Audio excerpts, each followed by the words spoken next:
I'm ZoWilliams, the voice of reason. If your relationship is in trouble, I'm the dude to call. Has your soulmate become your cellmate? Does black love still exist? What are your bedroom turnoffs? Fantasies and fetishes. Financial infidelity. I'm dating a fat person. Are they worth the wait? Trust me, this gonna be crazy. How about the heavy stuff? The child wasn't his, and he still had to pay child support. It's a very heated topic. How was that right? Mama's baby, daddy's maybe. I just have so many questions I want to ask you. I just like to kiss a woman's ass. Is there something wrong with that? Damn. He told me he had a vasectomy. I'm pregnant. Betrayal has been committed. Hit you with the bad pipes routine. How does he maintain his humposity? He likes it when it pinches my nip. Why can't you open up, brother? I'm a karate man. Karate man rules on the inside. They don't show their weaknesses. Yeah. How do you write women so well? ZoWilliams, Reason and accountability. the voice of reason.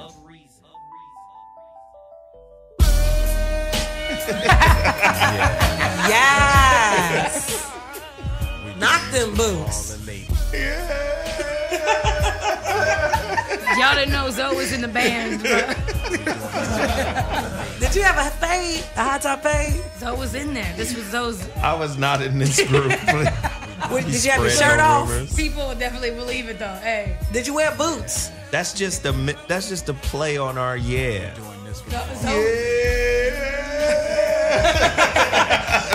But you got them nice eyes, though, so I could really see Zoe in came out karaoke getting it on. with the Tims. He came up with the Tims like, yeah, girl. Oh my God. See these eyes. Right, hypnotizing bitches in the club. Hey, it's that time. You know what we do. We haven't been here since last Wednesday.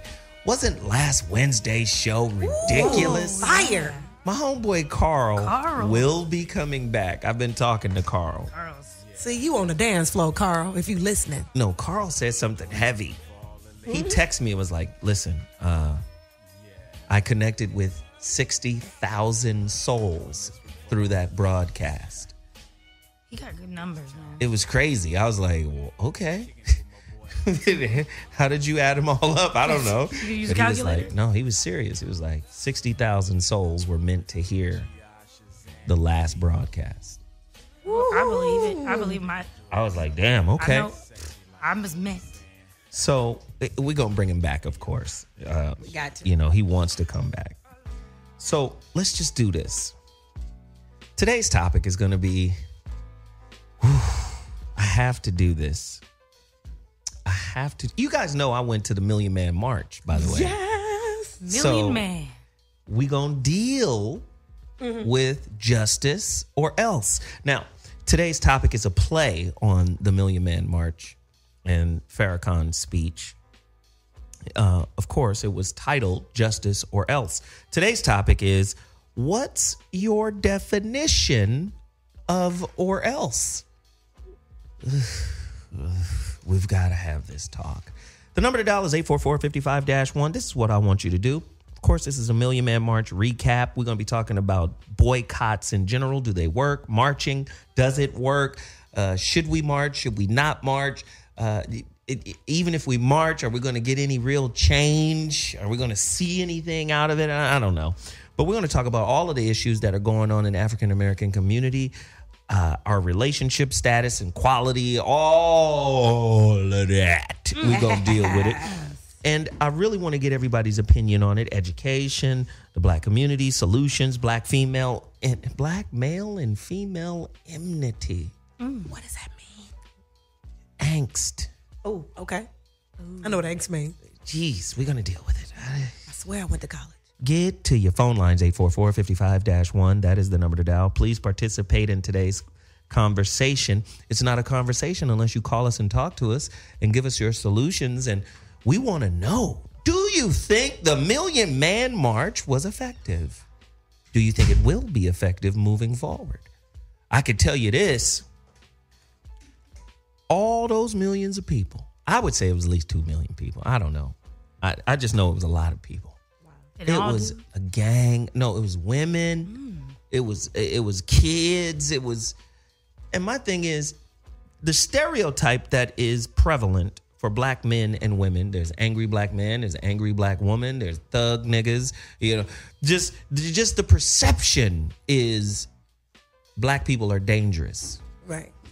But when you have all those black people and nobody got arrested, nobody got socked in the mouth, although there was a few people there who needed to get socked smooth in the mouth. Word. But I'm just saying, there was no violence, there was no disrespect.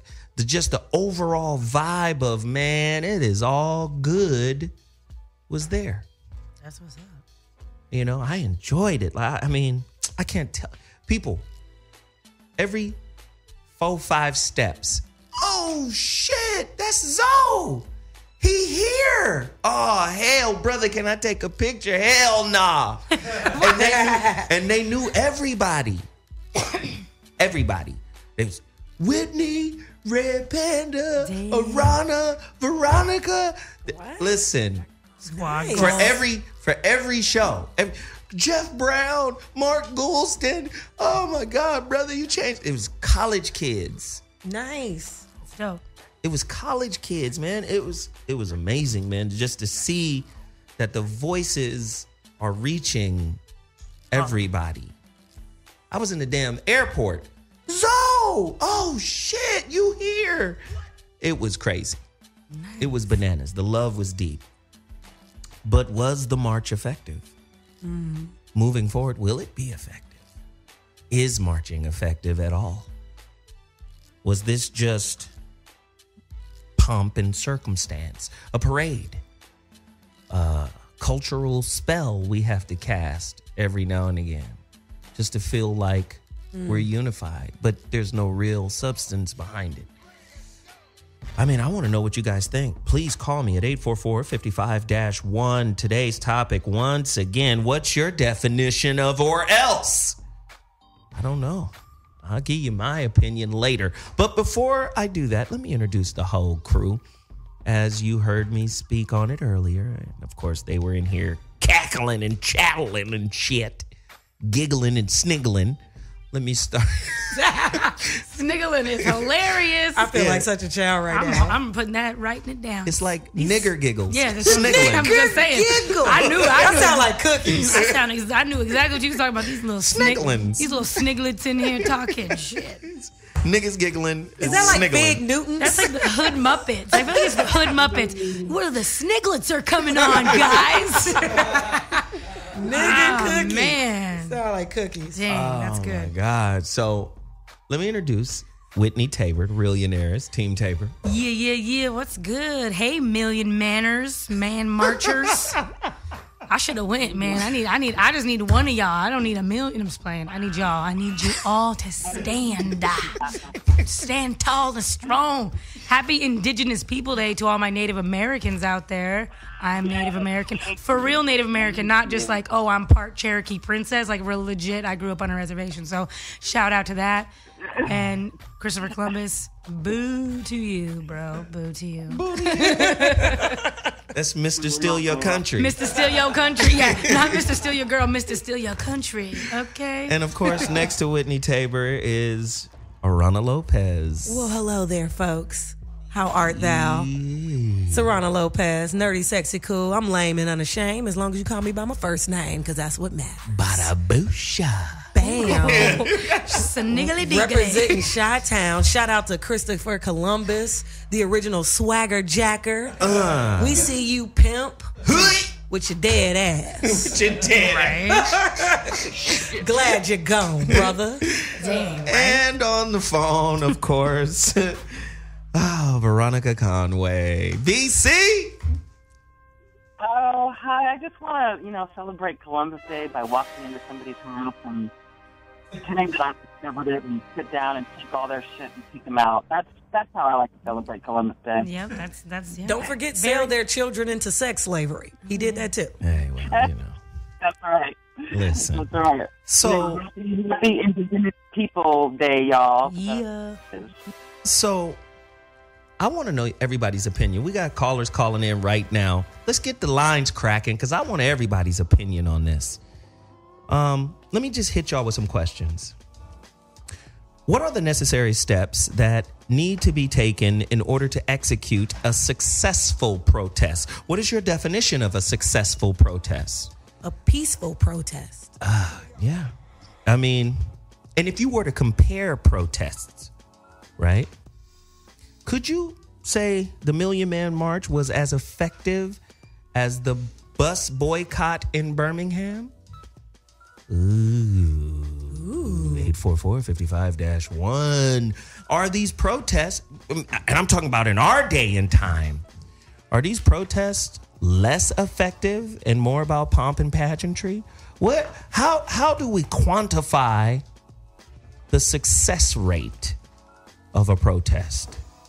I know this is tough, but we got to have this conversation. I don't want us to leave DC, made all those damn airlines and travel agents and everybody made gazillions, and it was all kumbaya, felt real good and loved and hugged and it was beautiful and I see the light in the eyes of our people. But what we gonna do today, Monday?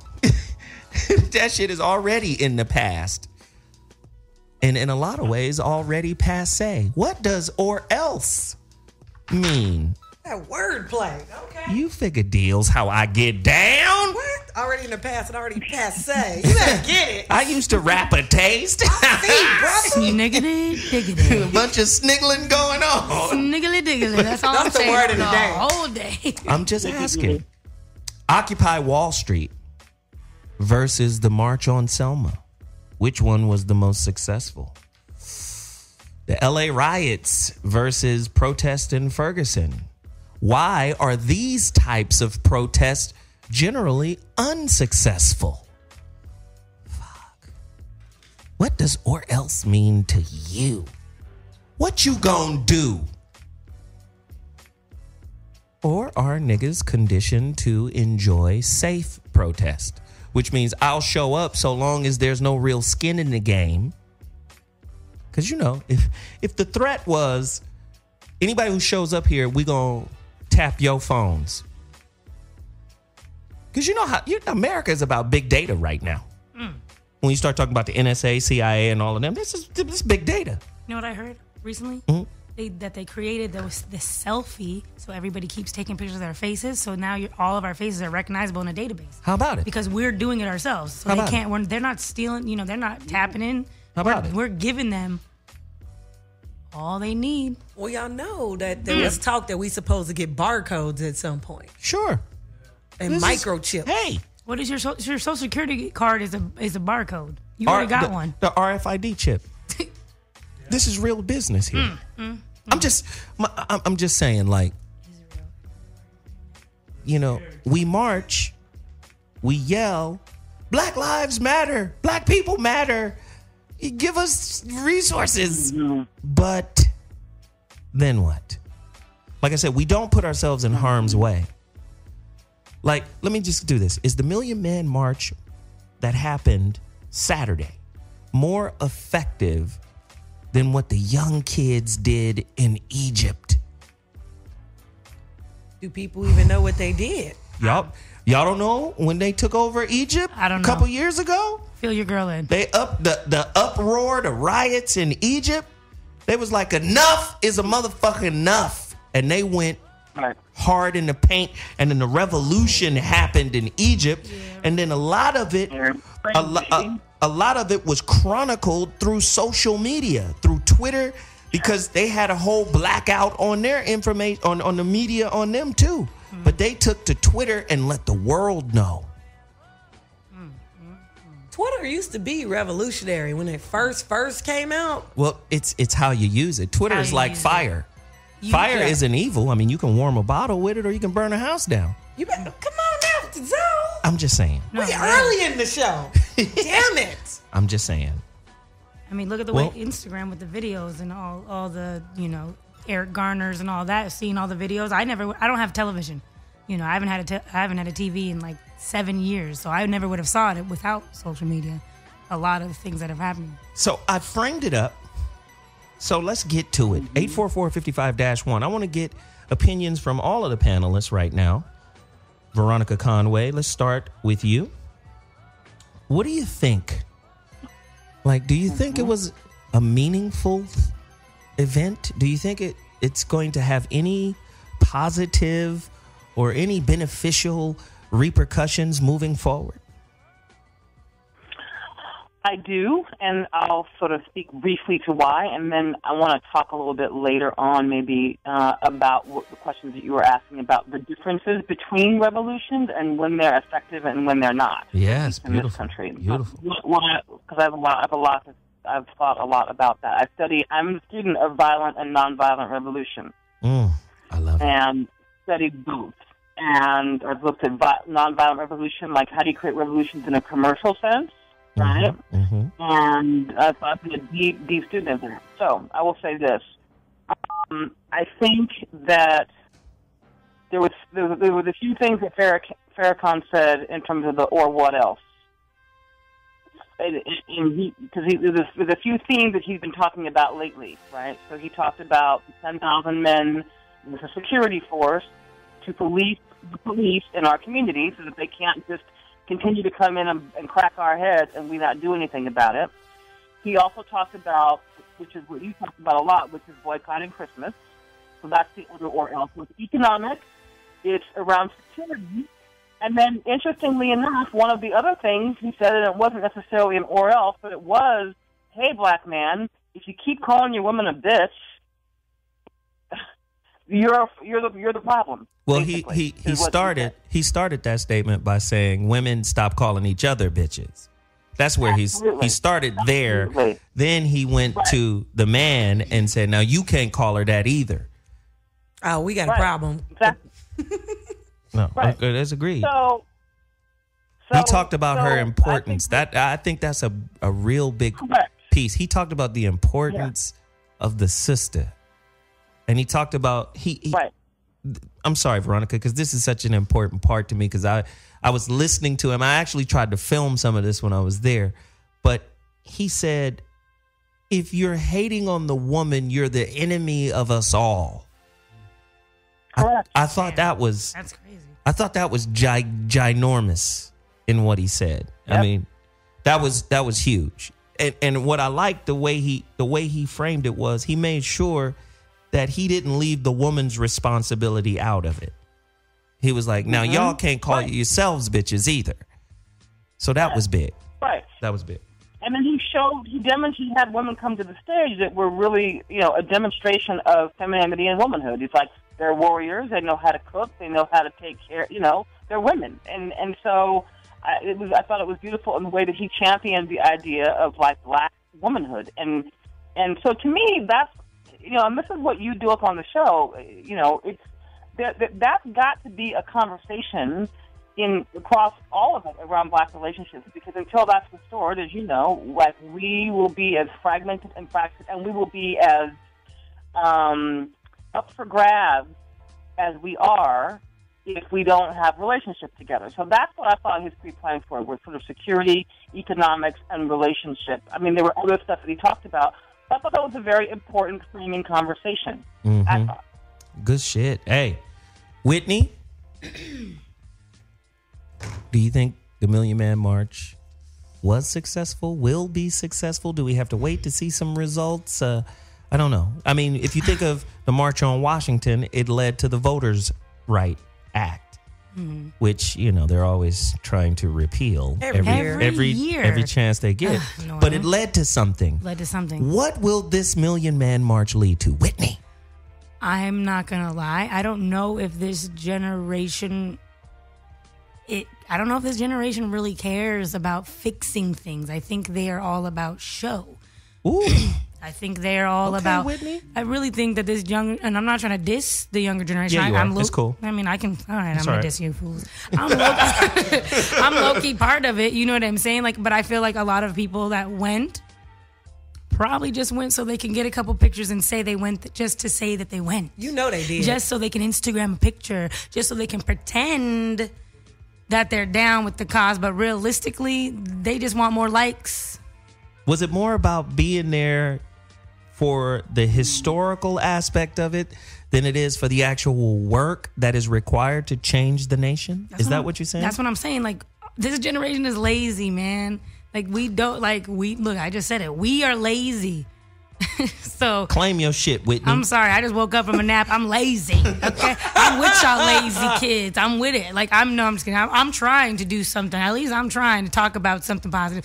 But no, I really do think that a lot of the people that went, especially this generation or this age, only went just to say they went, just to seem cool on the social media vibe. Hey, who agrees or Call disagrees Say with something. Whitney Tabor? Somebody call 844-55-1. That's what we want to hear. We want to hear from your opinion. We want to know what you think. What is your definition of or else? What are you willing to do? What is over the line? What are you willing to do, Aarona?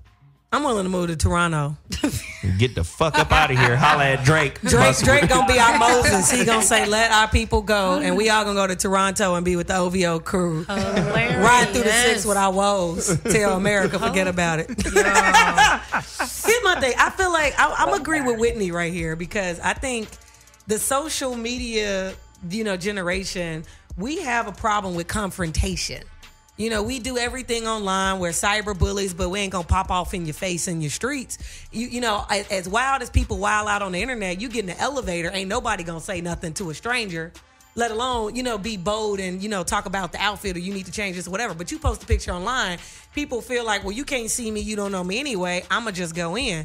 I feel like this Million Man March was like the black hoodie Trayvon Martin movement. Where, remember when everybody changed their profile pictures? It was like, what are y'all doing? Y'all got like, what Skittles. is this doing but making Abercrombie and Fitch or, American Apparel or wherever you bought that hoodie from more money? Because people went out and bought hoodies so they could take a hoodie picture. It was stupid. Yeah. Was the Million Man March a novelty ritual? I think this year's one was. The 1995 one wasn't. I feel like hip hop had more of a voice back then. We still had Pac back then and Biggie back then. What was they doing? I mean, they was getting killed, so they don't really matter. They were doing death rituals on wax. But they definitely were. But I'm saying, you know what I'm saying? Our hip hop heroes, if you will, we're still around. And I love Tupac. But I love Tupac, but we have to remember when music is powerful, and when you speak death to rhythm, you bringing that shit. You called it to you. And I feel like hip hop artists had they were more respected back in the 90s. They were more respected back then. Now, listen to what Farrakhan said. You can't sit here and talk about bitches, and listen to what we're talking about right now. I mean, Dear Mama was cool. Okay, thanks a lot, Pac. But the flip side of Dear Mama was I Get Around. Exactly, but I fuck now, bitches. But he a Gemini. You can't hold that against him. He played both sides of the field. What I'm saying is, we don't even have a Dear Mama song now. We only have Let's Get Around, Let's Get Around, Let's Get Around, Let's Get Around. That's all we have now. So music and hip hop is probably one of the biggest influences that black people have. I could ask 16 kids on the street right now about the Million Man March, and they would have been like, "Nah, but did you see Kanye drop the Secret album this weekend?" Like, right? You know what I'm saying? Like, that's what we're living in. This isn't so much an indictment against Farrakhan. No, this is more, and it's not Farrakhan. It's Farrakhan. Farrakhan. Like far-sighted. Yes, okay. Farrakhan. Right? Because he got them glasses. We got to get his name right. Because some people, a long time ago, dudes messed his name up on purpose because they were detractors. So they started calling him Farrah, like Farrakhan. They were trying to be funny. But his name is Farrakhan, like Jamie Farr, Farrakhan.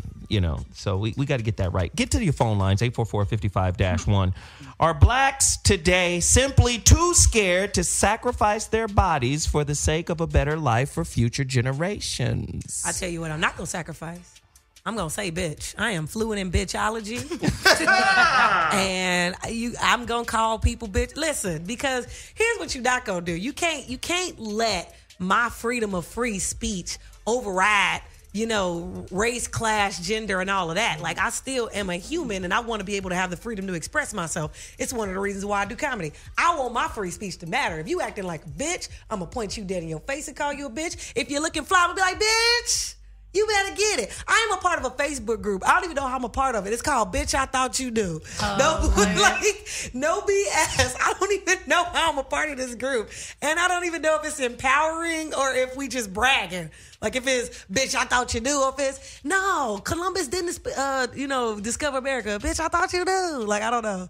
But I'm keeping bitch. I say the word a lot, but honestly, I'm not going to lie. I'm going to try to not say it anymore. I'm going to try not to overuse the word because I don't like when, if somebody says it to me, I'm sacrificing my body and I'm throwing all things, my fists, everything. So, and if that's what I need to do for our men to stand up, for me, if I'm the one who has to start the movement by stop saying bitch, if that's gonna make these niggas look, I gotta stop saying niggas. Here we go. And there you have it. We're trying. Hey, I'm trying though. So listen, all I'm saying is I'm down with the cause to try to stop just to get something positive moving because I don't like this disrespect. It's about your tone. If your tone is all right, then we could. Like a dude told me, "Bitch, show you right." He was sexy to me. You understand? Because he was old school. Let me just do this. Let me do this. Let's add a little historical perspective. Then I'm going to go to Veronica. And then we're going to take a quick break. And the phone lines are going to be open because we want to know your definition of or else. 844-55-1. That's 844-55-1. We want to hear what you think about it, your definition of or else. I will say this. In terms of... It's a passionate thing because when you see the beauty of black folk, see, black people are like diamonds, multifaceted, right? And that isn't exclusive to just black people. I'm just talking about the type of black diamond we are. So when I'm looking at the facets of black people, I see beauty, I see trauma, I see hurt, I see unforgiveness, I see mistrust, I see just fucking unlimited creativity. I see unlimited passion. I see all types of awesome shit, right? But the one facet that I see is the most damaged is the unity facet. That's what we need. And it's hard and it's difficult because I'm out there and it ain't nothing but love. Let me tell you how much love it was. Tell us so. On some random, I'm in my hotel room after it was over. I don't know that there are other events going on after the march is over. I don't know about any events. Just on some random, I tweet out, listen, I'm going to the JW Marriott, which was the hosting hotel.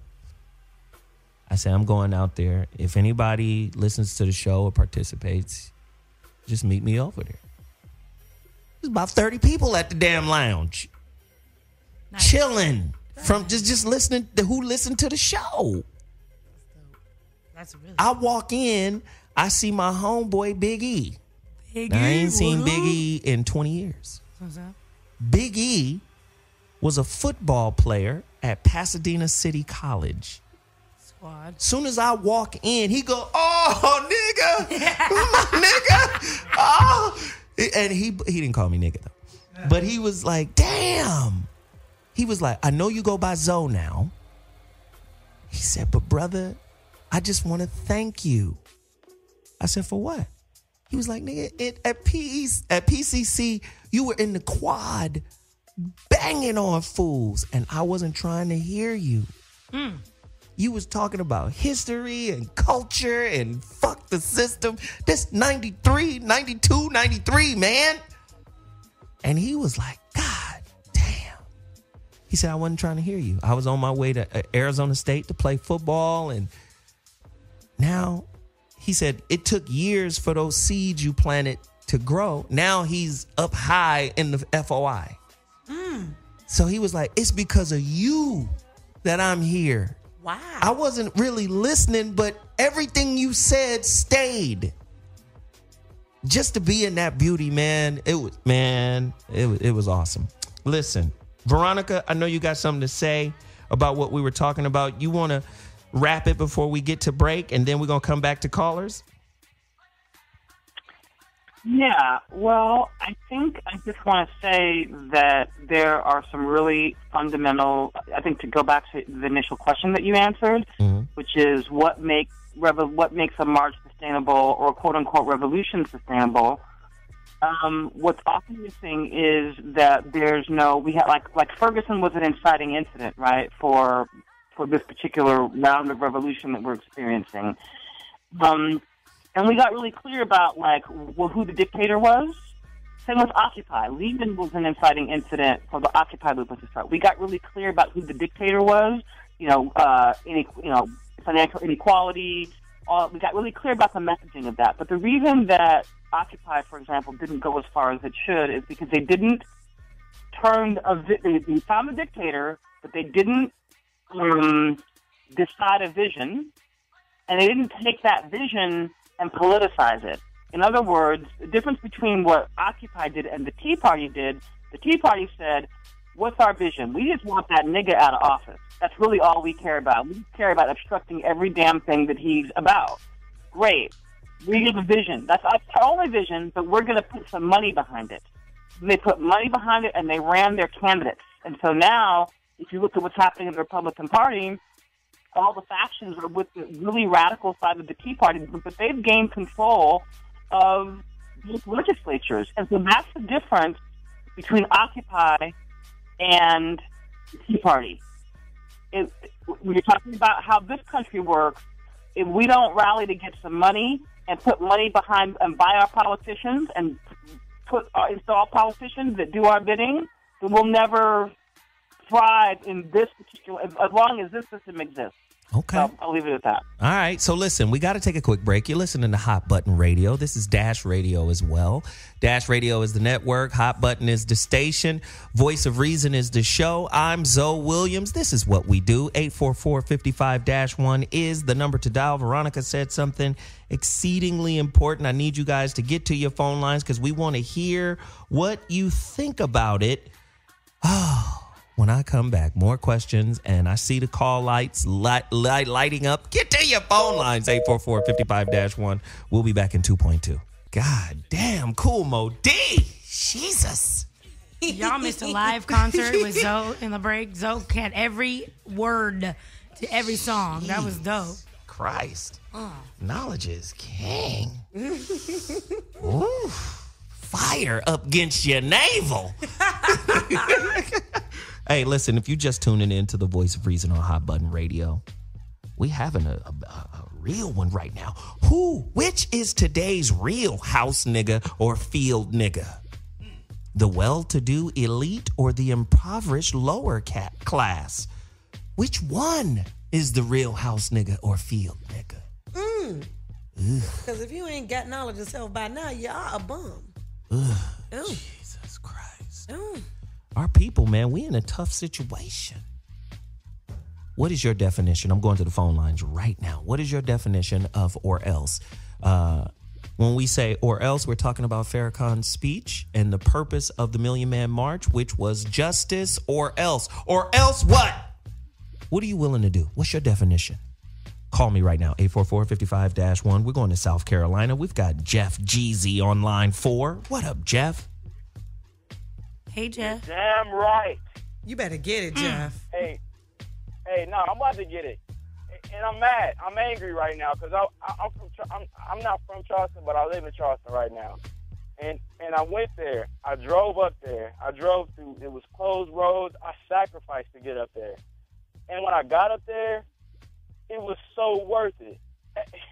It wasn't one of those situations where Farrakhan got up there and said, "Hey, this is what we do from here on out." That wasn't the point of it. What the point of it was like everybody wants unity. How could you get more united than that?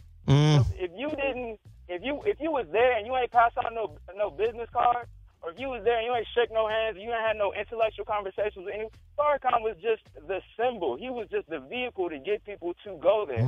So if you trying to be a sheep waiting on the shepherd to tell you what's next, that's not what the point was.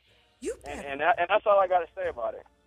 Great. I like that. I feel it. Jeff Jeezy. I felt that. He brought Jeff. his town in the building, just brought South Carolina in the building. Who wants to join Jeff in this conversation? if we're going to go to South Carolina, might as well stay on the East Coast and head on up to D.C., the hosting city of it. Leon, line 2, you're on the line. Holler at me, man. Hey, Zo, what's up? What's up, bro? Hey, I got to say, first of all, man, I'm a huge fan. I've been following you, Corey Holcomb, Bobby Glanton for a while, so it's an honor to be on. Word, man. I appreciate that. Thank you, sir. Now, this is the problem I have with the march. I love the march. I love everything that you guys are saying right now on the show about the march. But the brother that just finished, I mean, it's not about the business connections. We are talking about serious things that are going on in this country right now. And I think our generation will be the people who lead the revolution. And I heard Whitney, I think it was, that said, you know, a lot of people were just there for the Facebook pictures, the Instagram posts, all that stuff. I don't think that was the case. I think the case was we were there for actual change. Now, there were a lot of celebrities that were in the building, which made it a big thing to, Facebook and Instagram. But we were there for the same reasons that our forefathers were in Selma or in D.C. the last time for the March on Washington. We want real results, and the only thing I think that is going to keep us from reaching those real results is the direction in which we want to go. We don't have a direction because we don't have the leaders, except for Farrakhan. We don't have the leaders that want to point us in that direction. So that's all I got to say about that. I mean, we really know what we want. We really know that we want revolution. We want change. We don't want to continue to be in the system that oppresses us and holds us back. But we don't know where else to go. So once we know where else to go, we're going to go there. Wow. Brother, I'm just going to say thank you, man, for the call. We appreciate it. The phone lines are open, 844-55-1. That's the number to dial. You want to voice your opinion about justice or else. Let me give you a piece of my mind. Let's go. And anybody can debate this. Marches are futile unless you create the necessary leverage. The necessary leverage comes from doing one thing, especially for the type of country you're in. So let me explain. You can't really embarrass China because they don't give a fuck. Can we just speak real? Let's go. Like, a motherfucker fuck around and go to China or Singapore or somewhere, like they can get caned for fucking around. For messing up whatever government rule or breaking a law. You get caned. You get thrown in jail and forgotten about, right? Here's America's Achilles heel. America is Captain America. Mm-hmm. Always looking for the moral high ground. This goes back to pathological altruism. They have to have a justified reason for the debauchery that they do in the world because the position they play is the good guy. So this is how you take advantage of them in a march. You got to make them look bad. You got to throw dirt on the red, white, and blue. You got to expose the dirt that the flag is covering. Mm-hmm. You see? Mm-hmm. So that's what MLK did. He threw dirt on their ass. That was Selma. Yeah. Like, this is what's happening here. And then the rest of the world was like, wait a minute. You mean the good guy, Captain America, with the blonde hair and the blue eyes and opportunity and that eagle, right? Mm-hmm. You got to make them look bad. Can I? This is radical. Go. Can Veronica? Would you indulge me on the radical side of things for a second? Sure. Well, let me ask you this: there was a media blackout, right? Right? Mm-hmm. Yes, there was. Media blackout. This shit wasn't on TV. So, which is insane to me. So let's do this. We have the Dalai Lama, whose whole way of life and culture was this. Remember, we talked about China. China said, fuck you. Get you and your people the fuck up out of here, or we're going to kill you all. Right? That's how China gets down. So they got different rules. They're not playing the good guy. Right? So you take the Dalai Lama, it's if you stay here, you're under our occupation. Period. We're going to mash on you. We're going to hurt your people. We're going to do whatever we want to do because this China, right? So you know what some of the people in China are doing? Some of the Buddhist monks, they're actually setting themselves on fire in protest of the Chinese government. Wow. Now, self-immolation doesn't really matter in China because they don't give two shakes of a fat rat's ass. But you want to give the American government a black eye. What if black people on the steps of the White House self-immolated? See, niggas ain't willing to do nothing that's going to cost them skin in the game. Can you imagine? I bet you there would have been a media. I bet you the media would have got there quick then. Mm-hmm. The world would have been set on fire because we were willing to go that far. I say this all the time. The reason why protests don't really work for African Americans, they're always conditional and provisional, right?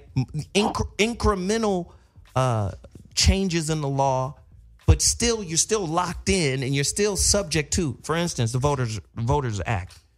Yeah, we're going to give you the right to vote, but every year it's going to come up for a review. The reason why you don't get lasting for real change is because we're not willing to give the United States government a black eye in front of the world. Well, one of the things Malcolm X was trying to do, like, if I'm not mistaken, correct me if I'm wrong, Malcolm X was trying to go to the UN to basically, tell on America. Kill that nigga now. Whatever, right, and they killed him. But whatever happened to, and he made no secret about it, so, you know, the activists and people of that time, whatever happened to that? Whatever happened to... Wait, I can speak to that. What? Just hold on, Veronica. Well, yeah, I'm just saying... I'm coming to you, babe. Whatever happened, we got the UN office in New York, you know, and then there's, you know, the World UN office. Like, whatever happened to just going there and snitching? Snitches get stitches, bro. That's what. Not from the UN. No, from the government. Look, where's Malcolm X right now? Hey, but Patrick Henry said, "Give me liberty and give me death." So his homeboys are like, "Hey, they're not playing. Maybe we shouldn't go to the UN because look, this don't look that fun being dead and stuff." I'm pretty sure that's what happened. Snitches, but I don't know. Veronica. Okay, so couple things. What is happening today, and one of the reasons that I think that there's this mythology that young people aren't advocating is because we're just not connected to the institutions and the network of people that are doing it. That's the first thing. So Farrakhan praised the Black Lives Matter movement, and because of this big, I'm doing one of the biggest online launches in the history of blackness, and I've been studying a lot about different activists and what their influence are. And so there's a lot of very young people in their 20s and 30s that are doing very major things on the ground right now, including in the wake of Ferguson, people went to the UN, they flew overseas, and they got them to investigate all of the things that were happening here in the United States. And the UN published, their commission published a report on all of the injustices that are happening right now today in America. And those were young people that were part of the black protests that did that got that done. The problem with that, so that's actually in motion. And I think that one of the things that we have to begin to do is we have to begin to be awake to the institutions that are already in our community and go and leverage the people that have already done the hard work. People are already laying the groundwork, but if we don't know about them, then we just feel powerless, like nothing is happening. So I think we have got to begin to, go to the Route 100, Google the Route 100 for 2015 and see all the activists that are on there that are making a difference, that are young, that are millennials. We just have to get more connected. There's a hell of a lot more going on than we're aware of. And so the problem is that just going to the UN isn't enough. This war has got to be fought economically. Right. That's the only thing that America cares about. They don't care about if we kill ourselves because they're happy to do it for us. Mm-hmm. They care about the money. But we haven't decided to master that yet. And it is and we could because we're a soon to be $1.7 trillion economy. But we have to decide that and then plug into the institutions that are already in community building around it. But see, I think these are great ideas, by the way. But I think they're all for adults. And we need to scale downward. Let me just say, if you see the black community, see it as an old oak tree that is in desperate need of pruning. The only way it can grow is we got to get rid of the dead branches and leaves, right? So I'm saying everything you're saying is really for the youth, right? For the saplings of this tree. The older folk, they don't get down that way. It's better to go along, to get along, because that's a safer, like they're committed to living safely than they are to living free. Mm-hmm. Free is different than safe. Am I bullshitting right now? New Hampshire say live free or die. Let me tell you how black people get down. Let's just go to Haiti. Let me just tell you how black people get down. Right? We go to Haiti, we're gonna put voodoo on your ass. That's protest. Voodoo is a form of protest. Let's get some of that. But this is what I mean. To the African American, voodoo is devil worship. That ain't even my shit no more. That's under the devil. Yeah.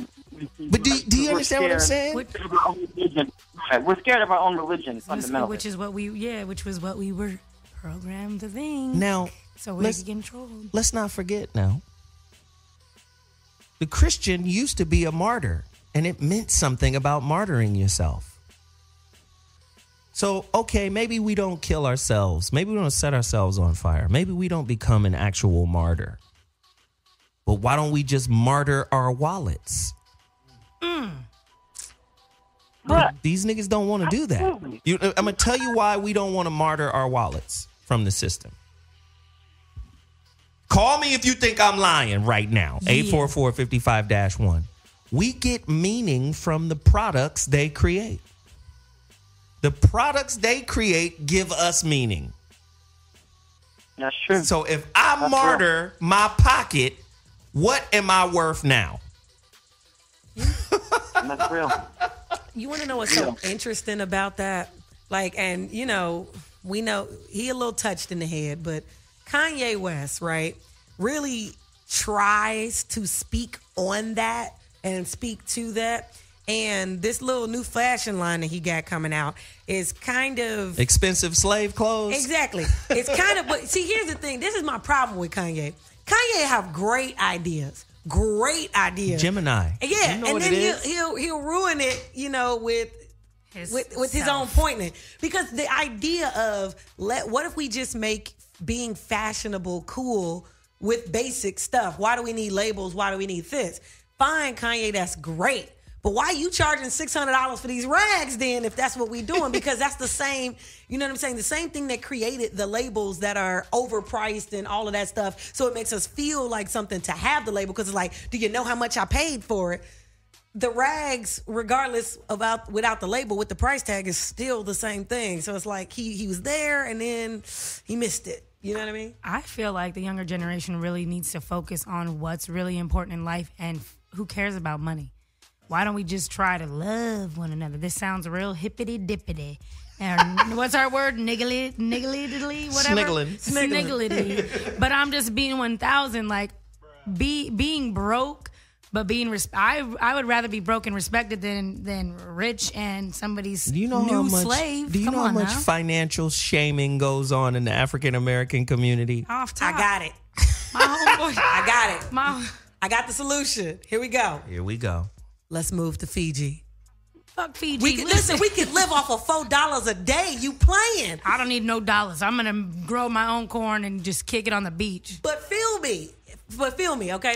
Fiji's going to let us just come through and steal. I'm not Christopher Columbian. I'm not doing it. Christopher, whatever that nigga's name is. I don't know. The fuck ever this nigga's name is. I'm not going to Christopher Columbus. See, you Fiji, clowning. that's their land. Why am I going to come? Hey, you know what? We messed up America, so we just going to come through and steal all y'all coconuts, all y'all blue water with my $4. I'm not doing it. Absolutely not. We got to fix our land. You clowning, but check it. I'm being real. Keep this logic, though. This is gangster shit right here. This is classic. Check it.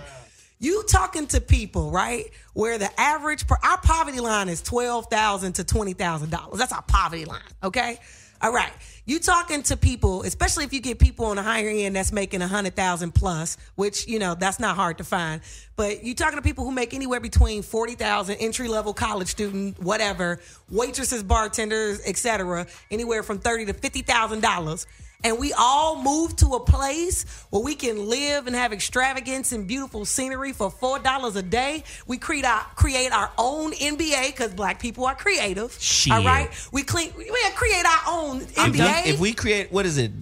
What would you call the black NBA? Hoopsters. NBA, niggas ball. And then I call it hooping. NBA. The hoopsters, the balling crew, balling squad. No. I'm just saying. Just look at it this way.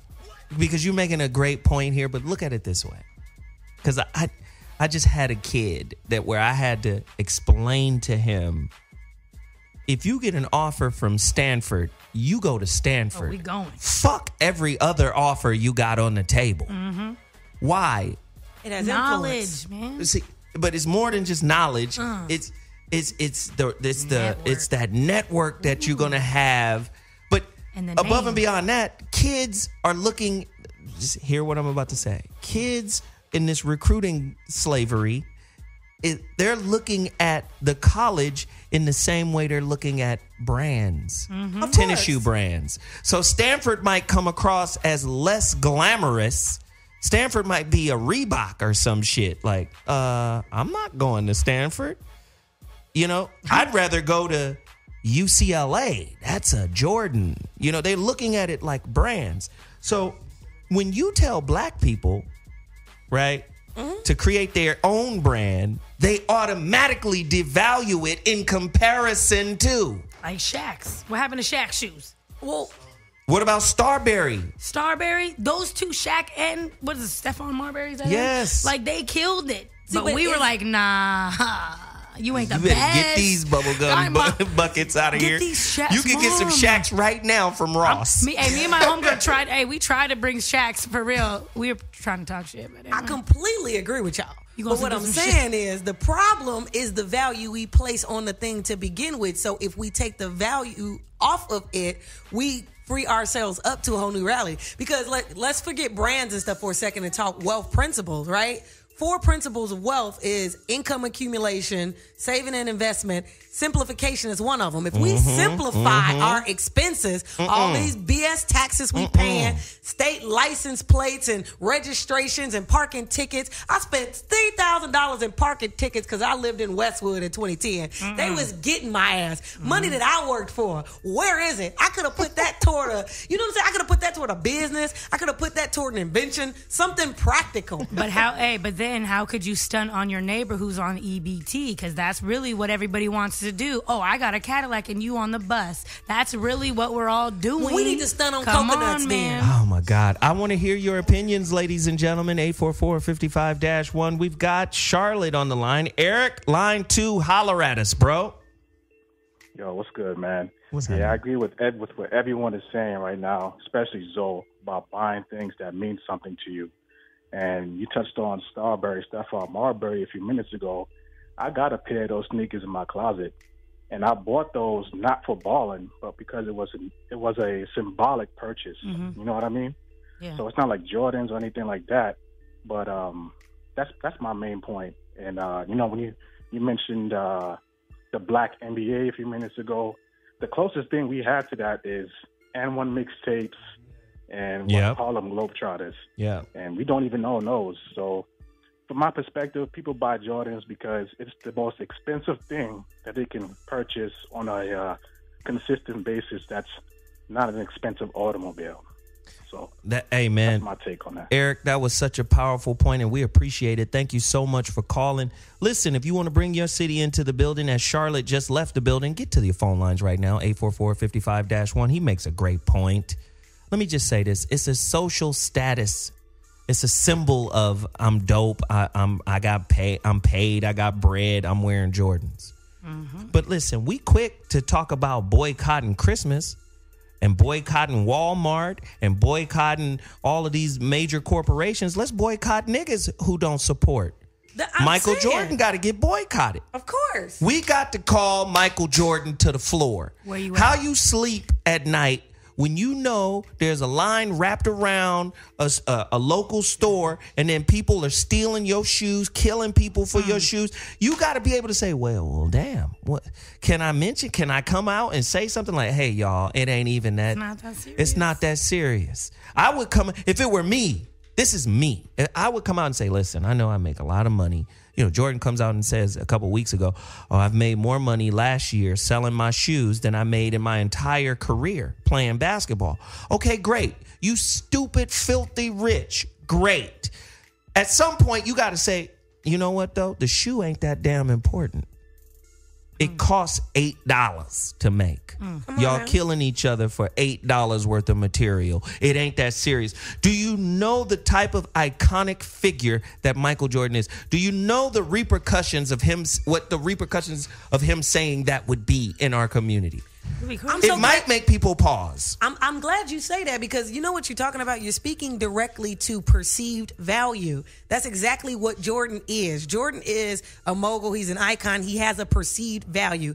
And Jordan's perceived value is that his sneakers and products are worth $200 plus by the boatload. And people are happily paying it or whatever because they fool with the brand and his perceived value. But when you devalue what is perceived to be at a certain price, it changes everything, which goes back to if we would give Jordan to speak up, I don't think he will, but if we were to have Jordan, stand out and detest what's going on and the sneakers and stuff, then the sneakers would indeed themselves devalue. If we detest what we hold sacred and the way we spending our money and black economics and propose a new system and make that the hot shit, then that's where a shift can happen. So your or else is the recontextualization of perceived value. I like that, yes. There's an or else. There you go. The way you said it, because it sounds pretty. Okay, Jesus. Whitney? I was just thinking, listen. Then Veronica, come on in. My thing is, does Jordan even have some sort of, does he use his money to help anybody else besides himself? No, he funds prisons. You know what I'm saying? Like, we don't even talk about that. You know, Bill Gates and whatnot. They'll send kids to school for 8 years. You know, this, that, and the other. Where's Michael Jordan at with this billion? He making over $1 billion or something like that a year or something. It's insane. We can't pat Bill Gates on the back either, because he's also funding these vaccines that are causing vaccination injuries and so my thing is and planet population reduction and all kinds of stuff that Bill Gates is in now. But come on, I'm not okay. I'm saying he does also use a lot of his money to help people. Maybe a couple things, but remember pathological altruism. Also, but just like Veronica said earlier, black people spend the most money, and Michael Jordan is such a big figure. He's almost like the Bill Gates of black niggas. Negro Gates. You know what I'm saying? So money-wise, he's up there with the Bill Gateses of the world. But no, he's not even close. Okay, not even close. Fuck what I was trying to say. We'll just not say it. Good talk, guys. Good talk. Bill Gates is worth $200. Just finish my thought for me. Good ahead. Just Bill Gates is worth $280 billion. I'm not trying to talk about Bill Gates. I don't give a shit about Bill Gates. All I'm saying is he actually helps people get further along with something positive. This nigga Michael Jordan ain't doing shit but keeping his people down. Who you said also you weren't gonna call people niggas again. Who also spend over $3 trillion a year. So I'm gonna tell you something. Blah blah blah. Tell me, please. Michael tell me Jordan, what I'm a thinking. piece of shit. Yeah. Y'all tell him I said it, okay? I was in the club with Michael Jordan. He told everybody, "Fuck you, niggas." I saw it with my own eye. Michael Jordan don't care. He rich. How many pairs of Jordans do you have right now? Go. Don't you lie to me. Don't you from Chicago and you don't own a pair of Jordans? You lying like a mud. What does it say? He say champions, bitch. I gotta pay less. You understand me? I wear that in Chucks. Damn. If it ain't Steve Madden, fuck you. You hear me? Steve Madden and Chucks. And that nigga fucking. He don't want black people wearing his shit either. He did so say that. Yeah, jeez. That's what I wear. Veronica. It's turned up in here right now. Yeah, it is turned up. We gotta stop. Black folks gotta stop waiting like this Messiah leader, and we gotta start leading from our fucking seats. Say more. Go deeper. We have to lead from our seats. So it's not about the part of the way that they trained us to feel like such victims in this culture is that they keep like rallying us around the idea of a Messiah that's going to come and save us. And so the black elite's supposed to save us, and the black institutions are supposed to save us. No, we're actually meant to lead from our seats, from our vantage point. So whatever that we see needs fixing and needs addressing, we need to figure out a way to rearrange a part of our lives and sacrifice a little bit to ensure that whatever your particular passion is or initiative gets addressed. And if you're not doing that, if you're just sitting around like consuming a bunch of shit and waiting on a black leader to come and save you, then you'll get what you deserve. I like that. We all have the capacity to lead from where we are. We have to have the courage to do it. In other words, we have to care enough about something other than ourselves, bigger than ourselves. Strong words. Actually do something different. I'm about to get my Johnny Depp on and buy islands. I'm just going to get my Pirates of the Caribbean on and say, fuck y'all. That's what I'm going to do. You know what, Veronica, I agree with you because earlier you said something important, and I think we really need to speak to this. You said that as a culture, we feel up for grabs. Ooh. And I really think that is so true and so important. There's something about us where we feel unclaimed, just unloved, unconsidered even. Let me throw this back. Get on now. Because that was big. Whitney said something that was big too. Farrakhan said this. I called Veronica. I said, Veronica, that message is getting out there. Farrakhan said something on Saturday when he talked about us being a bought people, a people for sale. Ooh. Social whore. Y'all remember the show we did, the Social Whore Show? Mm-hmm. See, listen, a protest ain't gonna work if you've got a price tag on you. That means somebody can come from the other side and always be able to sit down at the bargaining table with your ass. And you're likely to go on ahead and go for the bait.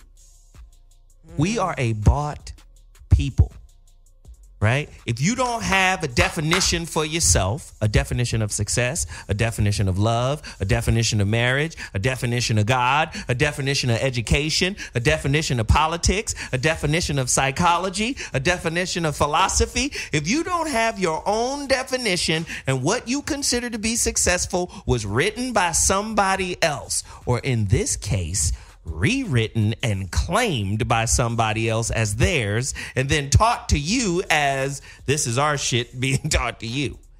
If you don't have your own thing, you're going to always be a compromised people. Knowledge of self. All of that stuff you name right there is knowledge of self. Where are you in life? Where do you want to go? The coldest thing I ever heard is when you know your purpose. And when you know where you're going, it gives you confidence and it gives you direction. It gives you confidence and it gives you direction. I know where I'm going. I know where I'm headed. And that gives me confidence. That gives me a sense of, calm because I'm where I'm supposed to be and I know where I'm going. That's big. This is what I want to do. I want to ask everybody this question. Where are we going? Whitney, where the fuck are we going? Y'all niggas don't want to know where I'm going. I'm about to go get us something to eat. And I'm playing. Where are we going as a people? I was gonna tap into what she was saying is with all of that confidence, you don't need a leader. I'm so tired of everybody sitting here. Well, we don't have anybody to lead us. There's a million of us. Who led your ass to the march? You did. You don't need some big old black dude. I'm like, who is this leader? What is he gonna look like? Y'all need some big old black, inspirational dude to lead you? Why? Why don't you just listen to what you have inside of you that says, hey, this shit ain't right. Why don't I try to fix something? Whether it's small in your community, with your family, with your people, why don't you? We all have the same thoughts, right? We're all sitting here. We don't kick it all the time, but we all have the same thoughts, and ideas. Why do we all use we need somebody to stand on a podium and lead us? Okay, so where are we going, though? Exactly. Well, I don't know where we're going. There's nowhere for us to go, so we just need to go fix it. We gotta go. That's where we're going. We going to fix it. Let's just go fix it. That's Whitney's thing.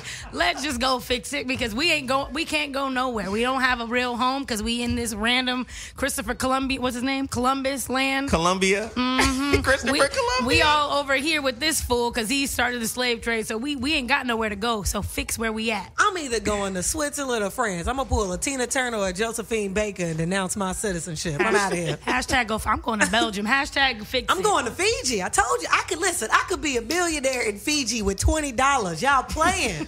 Veronica, where do we go? Where are we going? Where should we go?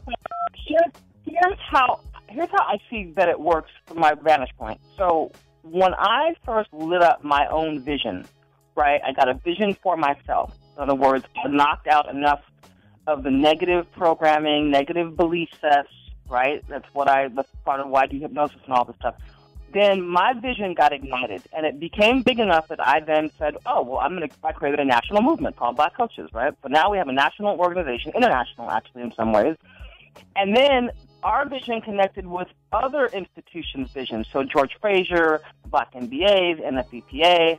It's like it starts locally, and then the more congruent and the clearer your vision gets, and the more that you begin to move towards it, then the more you tend to find like-minded people that you can align with, and then you keep connecting the dots all the way up. That's how we built kind of a pretty meaningful empire in a very short period of time, was because I got the vision really clear and congruent, that I infected other people with the vision, and then we went out and partnered with people. I think that we lack a vision about where we're meant to go, and I think it's not that hard to create one or to unify around them. You just have to have one. You can't just be going, oh, what's wrong? You got to go, where am I going next? Mm-hmm. You know what's crazy is during, Zoe just asked me where I'm going, and I noticed a flaw in myself, and I said, well, I'm going here. I feel like a lot of us do that. Well, I don't know where y'all going, but I'm doing this. I'm going to Fiji. I'm going to Belgium. I'm going wherever. We don't have a we. I feel like we is not in our vocabulary as much as it needs to be. I tried to invite you niggas to Fiji. I ain't want to go. I'm going to come visit, She girl. did say during the winter She did time. say a week ago. Hey, I didn't say though. Look, I said y'all go ahead. I'm about to go over here.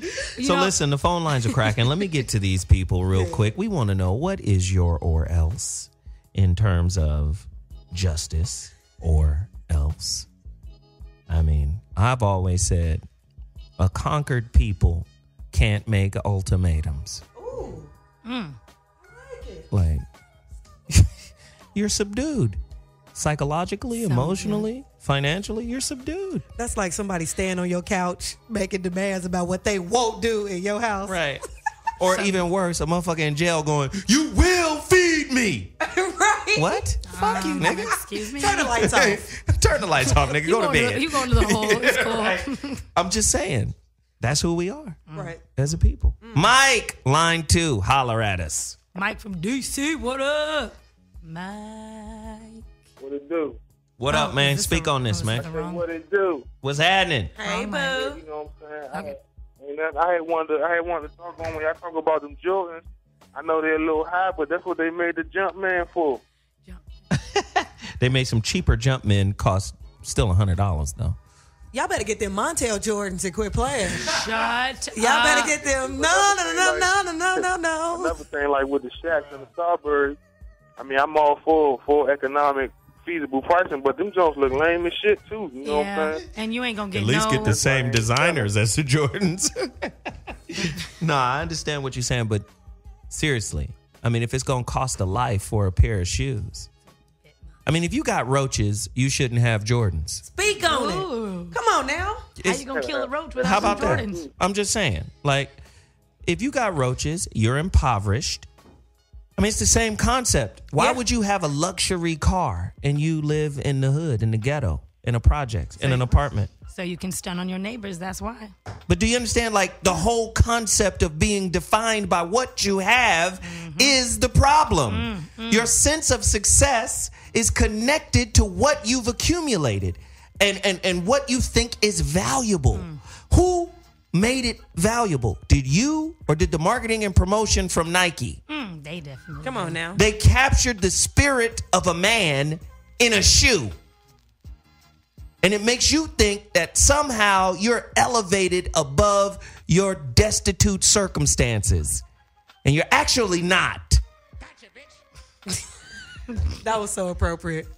Phones is ringing, man. Let's get these lines. Hey, Mike, we appreciate the call, man. Get them damn Marberries and stop playing. Hey, he's definitely right, though. You ain't going to get no girls with them Saffron Marberries. I'm just saying, y'all niggas love girls, so. I'm going to get a girl regardless. I can have on some motherfucking flip-flops, Hindu smoking shoes, whatever. I'm going to have them. The Jesus boat shoes? I'm going to have them. I can have on some woven beehive slippers.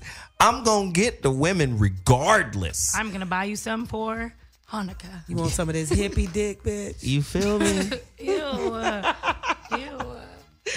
Jay from DC, line 3, you're on the line. Speak on it. Man, what's up, Zoe? What's up, Veronica? What's up, Whitney? What's up? And Aarona. You better get on down. What's up, everybody? What's up, everybody? Look, man, fuck them Jordans, man. Fuck them Jordans. We gotta move past that Jordan shit. He don't fuck with us, so we gotta stop fucking with him. Boom. Simple as that. There it is. Boom. That's our or else. For real. The Bama ain't fuck with us since North Carolina. So, fuck him. Fuck him. Moving on, man. We gotta boycott BET because how the fuck we got a black entertainment television and our march wasn't even spoken about? That's because Sumner Redstone owns it. Viacom owns it. Fuck Bob Johnson's sellout ass for selling them that shit. For real. That's not correct. I mean, for real. I mean, he had the biggest, most influential thing in the black community, and he gave it to their ass for some money. So, like the minister said, everybody got a price. Well, we know what that nigga's price was. Fuck that nigga, man. Straight up, man. We got to start with BET, and then whoever else in our community who did support our march, we got to get them too. For real, man. Fuck Christmas. Fuck all that. We got to get back to us, man. I'm reinvesting in the black community. I'm fucking with y'all. I'm only fucking with black shit. Until they start fucking with us, I ain't fucking with them. That's what I'm talking. There's his or else.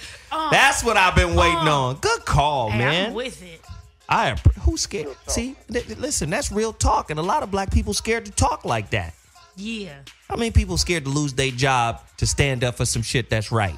Ice Cube wasn't. 844-55-1. How many people scared to do that? We got callers. They crazy right now. Let's get them cracking. Connecticut, line 4. Jason, you're in the voice of reason. Speak on it. Zo, what's up, family? How you all guys doing? We good, brother. What's happening? All right. I got a couple of points about where we're going. I think we got a handful of type of black folks out there. We got leaders and soldiers, a.k.a. Dragon Moors. We got a group of people that need to join, a.k.a. the bricklayers. We have to tell them what to do and how to do it. Everybody are not leaders. So they're looking for some place to join and someone to tell them this is how it's going to get done. And last, there's some people out there that we just can't save. We just can't save everybody. They got to bring us to the wayside. And fuck Jordan. Because the reason why people buy Jordans is because they prop them up so that black people think it's okay. Oh, he's a black man. He achieved something. Come buy my shitty-ass sneakers. So they think by buying Jordans, they made it somewhere. And it definitely ain't make it off their corner. That's all I want to say. I'm calling for Hartford, Connecticut. And Zoe, you got to come out here. We love you out here. Hey, man, I appreciate that. Thank you, brother. Much love. Hey, phone lines is cracking. You want to bring your city into the building? Let me tell you, D.C. has been in the building twice. We've had South Carolina. We've had Charlotte. We've got Connecticut. And let's move on over to Miami. Line 6, we've got Brian in the building. Holler at us, Brian. Yeah, well, from my point of view, I think we just got to stop pulling the ladder up on each other. Uh-oh. Black people have a very, very bad habit of, when they get to a good place, they got some money in their pocket. They pull the ladder up. They pull that goddamn ladder up. Ooh. And it's almost like done, purposely just to make sure, you can't meet them where they're at because they feel, that they're on a higher plateau. You know what I mean? Because they're closer to the dominant society, man. And real talk, we gotta stop comparing ourselves to what the white man has, and our women especially got to stop doing that because they're comparing us to the dominant society where we don't have the resources to compete. So it's an unfair comparison. There's been so many times I've seen it done right in my face. Women will be like, No, girl, don't talk to him. Look at his shoes. You know what I mean? But not look at his soul. Look at the soles of his shoes. You can't see his soul, but you can see the soles of his shoes. I see where you're going there, though. I see that. I look at his mind. You got 2 times to say something dumb around me, and I write you off. My thing is, for the black men then, so who would you guys look up to be the ideal black man? Who is your guys', you know, I'm going to be like that nigga Zoe. Who, you know what I'm saying? Like, do you all have somebody like that? That's what I was going to say. That nigga Zoe right there. That's one. Hey, man, I appreciate the compliment. Listen. And he doesn't have to be, making it rain and, driving a fancy car or whatnot. But, I follow that model because I make it a point not to dress expensive. Because any woman I interface with, I want her to interface with me, not what I got on or what she thinks I have.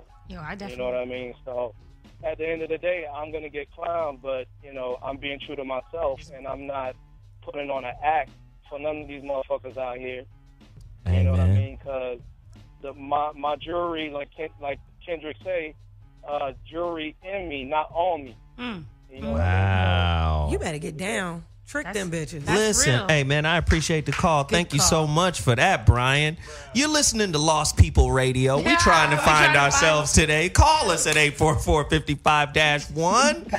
Hey, man. That's why, look, that's why That when wasn't right, Veronica. I shouldn't have said that. Look, that's why when y'all see me with my hair messed up, that's what I'm doing too. Just like that nigga. He don't want to wear his, I'm not fixing my hair today. Y'all don't hate me. He should just wear bed sheets, and then when bitches diss him, pull out a wad of money and be like, this could have been yours, but you chose otherwise. Choose to lose, though. When? Veronica, choose to lose. Veronica, what do you think of some of the statements that were being made from some of the callers? What stood out to you that was brought to our attention from the phone lines? Well, I think that there's one thing that we have got to get over in this country amongst many people, and that is this seeming division of class.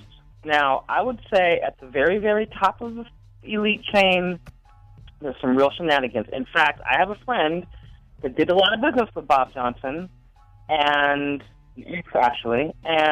Bob Johnson literally, he was out on a yacht with him one day, and Bob Johnson literally said that if I see a ladder, there was like a ladder that went back down to the ocean. They were in the Caribbean, and he said, I like to pull the ladder up behind me. So at the very, very top, it is proven that is true. But I'm going to say that most of the middle to upper class blacks that are getting shit done in this country are not tears towards low-income blacks. And so, but as long as we continue to maintain that, then we won't come together appropriately because we're dividing on the basis of class.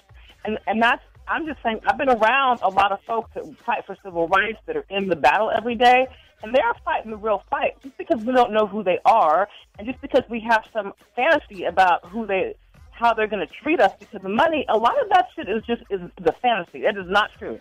It is not true. I so appreciate everybody's contribution. The phone lines are ballistic right now. Aarona, you have a quick thought. It must be quick. Oh, it is quick. I just wanted to shout out the first 2 people that called in, both Leon and Jeff, because they broke the door wide open with their observations about the Million Man March. And specifically what both of them said, but they said it a little bit differently, was the true action of that march, what it did accomplish, was showing up. And I think that's the thing that does need to be recognized more than anything. We're talking about justice or else. What does or else mean? What is it? Sometimes the starting point is showing up, because it was so many people who didn't show up. It was 2 million people there and all that, et cetera. But there was so many people on Facebook that day, so many people at home that day. Showing up matters. Imagine if black people were willing to die for something as opposed to dying for nothing. Ooh. There's too many of us have died for nothing. Nothing, Jordans. Nothing, gangs. We die for nothing. Come on. So my point is, do you know how difficult it is to negotiate with a people who are ready to go for broke, who are ready to put themselves on the rack, who are ready to die? See, it's like poker. If I'm sitting on the other side and I know you bluffing, fuck y'all. Y'all can rant and rave and march and pop lock and centipede down the block all day long. I don't give two shakes of a fat rat's ass because you not willing to die.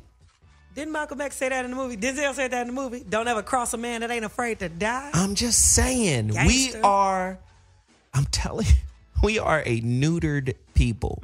The women are spaded and the men are neutered. And if those are the people that are coming to the podium demanding shit, I don't have to listen to you. You're eunuchs. You're not going to do nothing. Really, sitting nigga, you're not going to do nothing. That's like a kid with short-term memory loss. I ain't going to do this. I ain't going to do that. I ain't going to do that. What was I talking about? Go to bed. Okay. Oh, my God. Veronica, I see it. I know when you're ready to come. Wait a minute. Huh? Come on, Veronica.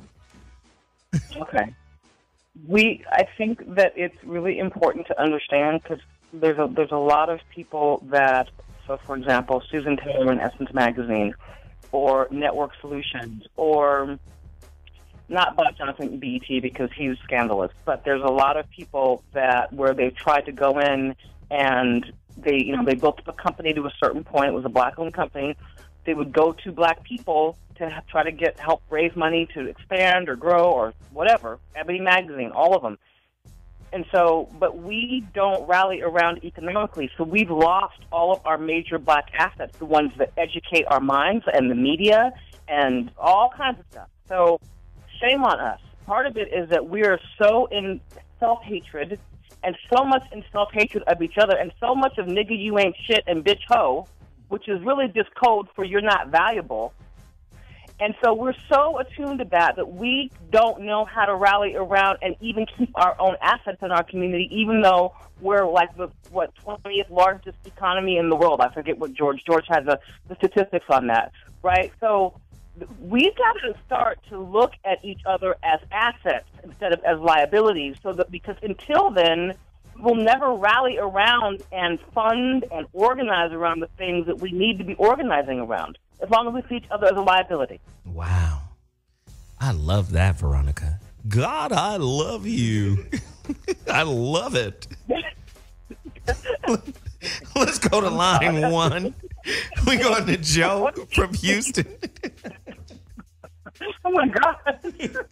God, I love you. Joe, what up, man? What's up, family? How are y'all doing? Man, we turned up in here. You know what it is. Hey, Joe. How you doing, Hey, Joe? Sugar. Sugar Joe. I'm good. Sugar How Joe. y'all? We're doing all right, Joe. You gonna make Joe take his shoes off while he Relax. talking to y'all. Go ahead, speak on it, Joe.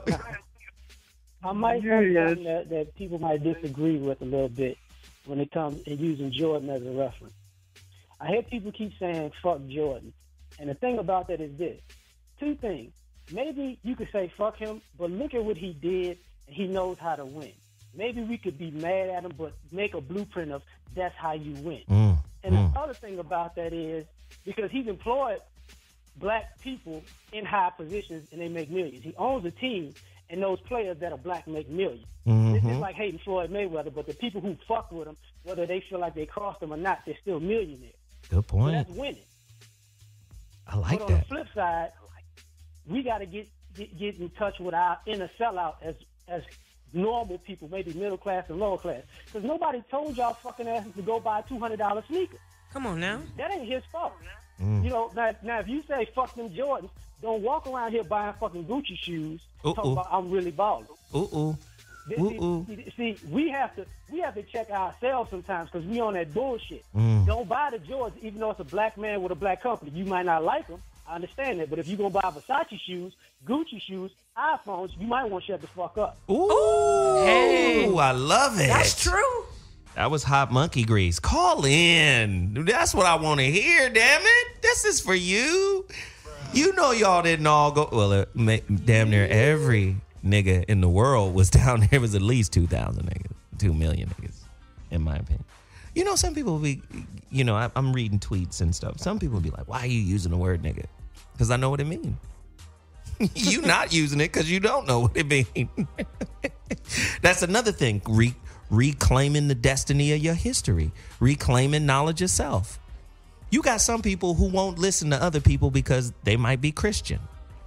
Or they're not Christian, or they might be Muslim, or you see all the different ideological and psychological barriers that are in the way. Oh, he's using profanity, so I won't listen to the rest of the message. Well, then your ass ain't getting on the ark. Okay? You gonna Noah was a drunk. Right, you're going to get sucked up by the flood then because you close-minded to certain things. I'm just saying. You have to have a flexible mentality if you want to grow.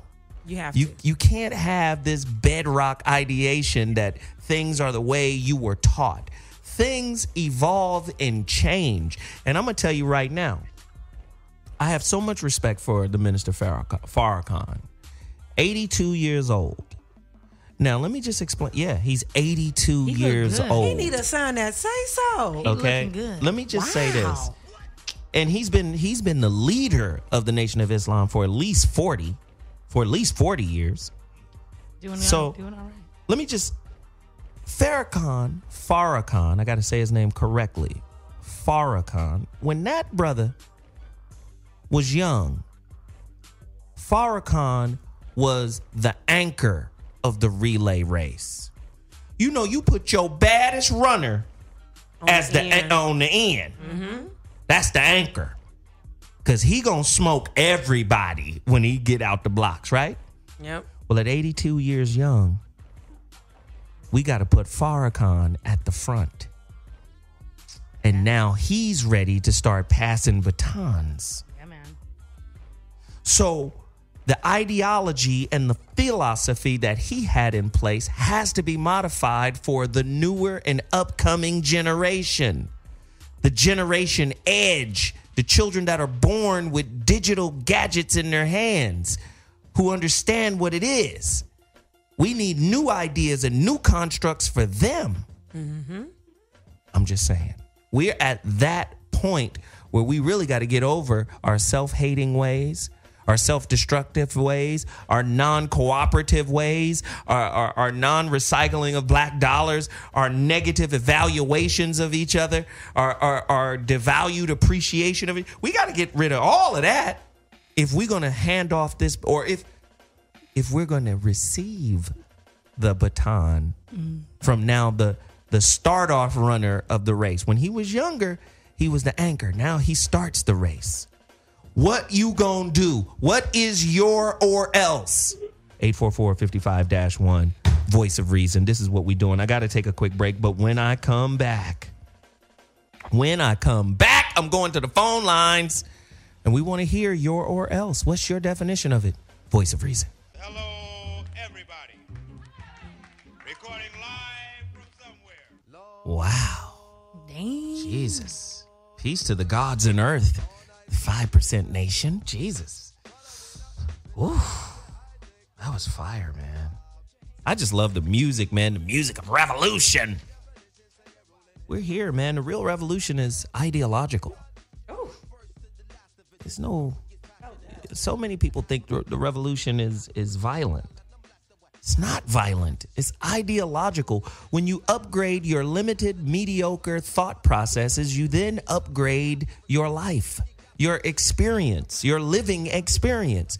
Most people never question the quality or the health of prevailing thoughts in their mind. Most people don't know they have a victim script playing. Most people don't know they have a mediocre script playing, a mediocrity script playing. Most people don't know they have a dignity deficit script playing. Most people don't know that. You got to go over that victim script again. That was deep. I don't think they got it. You got to go in and go, God damn, it's me. It's me. It's us. It's we. Right? Right. There's no way to have a high quality relationship when the relationship with yourself is non-existent. When the relationship with yourself is poor. So you want to have a better community? Have a better relationship with yourself. Then you'll find a really good woman. Then you have a really good relationship with her. You get a really good family. then you create a really good legacy. Niggas don't know. I had to explain that to somebody this weekend. The relationship with themselves is poor.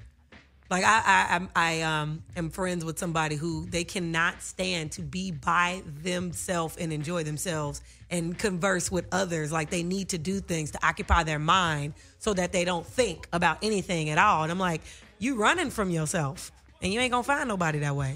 Let me just say this. I'm really appreciative of the show and the platform we have. The phone lines have just been jammed the whole show. I love that. I love the fact that people want to participate. What's your definition of or else? What are you willing to do if you're not getting what you're supposed to get? Let's get there. Hustle line 2. Hustle. Yo. Yeah. What up, Hustle? Turnips. Yeah. What's going on? What up, brother? Hey, man. Hey, first I want to say that I love when the brother Joe calls in because, man, he be hitting people in the mouth when he calls in. Smooth in the mouth. Hear it like that. Yeah, man. Smooth in the mouth. Like real subtle, but you getting punched dead in the jejunum. Right. Yeah, so the way I see this whole justice or else thing, man, it's just or else has been so long overdue. It's kind of like if they ain't looking at the or, all we left with is else. So I ain't even thinking about all the justice or else stuff because we already seen what they're about. Now, how I take it is, first we just got to understand that the game that we're operating in, you know, because since money's running everything, we need to start investing in each other. See, some people don't realize when you have employees, you're investing in people because as long as you're paying them less than what they're making you with their services, you're getting back money. So we need to start employing each other that way so we can start making money off of each other. And then when they get money, they invest back into what you're doing. You understand? Right. Chain effect. Right. So, I mean, that's where I feel it starts on a business aspect. My or else, there ain't no or else. It's just what I'm doing. You know what I mean? I ain't waiting on, my moves ain't predicated on what they're doing. My moves are based on where I'm trying to be. Wow. So I'm going to just leave y'all with this quote from Mandela, man. He says, if the people in power ain't giving you freedom, the only way to freedom is through power. I always keep that with me. Yeah. Say it again. Yes, sir. That was dope. Hey, man, I appreciate the call. Thank you so much, Hustle. Thanks, man. Let me just say, a lot of times people like to, you know, talk Mandela. And I'm talking about the elite, you know, they line up with Mandela. But they line up with the Mandela after 27 years of prison after he gets out, after he's ready to make a deal. Right? The Mandela that went to jail was Gangsta G. Original. I'm finna go in here. I'm not trying to kill no people, but I'm finna blow up the infrastructure. I'm finna burn down something. I mean, a riot without a focus is just chaos. I mean, am I speaking right now? I don't know. You preaching right now. Let's You saying a little something. You saying a little Let's something. just get somebody else in here before I say something to incriminate myself. Ooh. Hey, Randy, line 3, Cincinnati. Get at us. Hey, what's going on? What's up, Randall? What up, Rand? So what I feel like is that or else. I mean, it's already been or else for a long time, but you just got to realize that. And what if we just took, instead of just an off day, you know, forget a boycott, just quit. Like, quit the whole job of the system. I mean, don't acknowledge these names anymore. Don't pay bills. You know, don't pay anything. Don't spend any money. Don't do shit. You know what I mean? Just drop out. And you can watch all of this stuff crumble. That's what I think. And it's just, you can use your finance, you know, put in I don't know, everybody kind of collectively get together and use the same credit union or something, and then invest that money in something, a whole system for ourselves, versus trying to wait for somebody else to give you something. You know what I mean? People in power, they're still going to be in power if you wait on them to give you anything. So I love that's not going to do anything. Man, thank you, brother. Appreciate that. Let's get the final call in. I know everybody's trying to get on. We ain't going to be able to get everybody, but damn it. Gosh, damn it. Let's just do it right now. Let's go to Alabama. Larry, line 4. Speak on it. What's up, y'all? What up, man? Not much. I'm kind of seeing, I appreciate y'all show so much.